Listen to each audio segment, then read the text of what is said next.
You've been asking me to explain the work of Deleuze and Guattari, but in order to do that, we have to understand psychoanalysis, because at the heart of their philosophy is a critique of psychoanalysis. It's not all that they do, but it is a central aspect of what they do, specifically in a text called Anti-Oedipus from 1972. But before explaining their perspective, I want to briefly explain what psychoanalysts do. Psychoanalysts try to understand people according to their family dynamics. A psychoanalyst will look at someone who is experiencing mental distress and try to identify the ways in which their childhood, their upbringing, their lives did not properly correspond with the type of upbringing they should have had according to the psychoanalyst.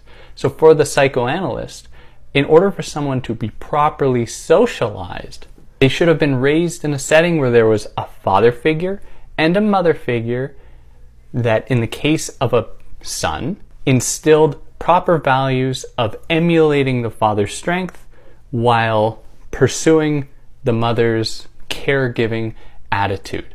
So the child will actually develop, and this is what the Oedipus complex is, will develop a hatred towards their father and the strength that they demonstrate over them and try to vie. They struggle for the love of their mother. Whereas in the case of a daughter, because they lack a penis, they are always going to strive to be something that they are not. Which, if this makes you wince, it should.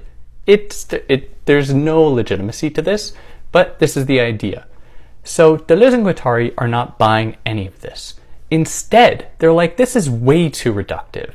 And this is just so socially contingent. There are so many different societies, so many different cultures that do not follow this arrangement of having a father, mother, child. Instead, different communities, different people would raise their kids in like a community setting, for example.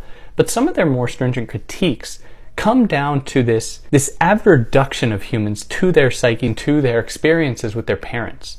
Instead, Deleuze and Guattari propose this idea of desiring production, in which they try to understand the body and the mind not as being one unitary thing, but instead of being comprised of many different drives, many different desires, all fighting one another, all trying to make connections with other things, trying to fulfill different drives.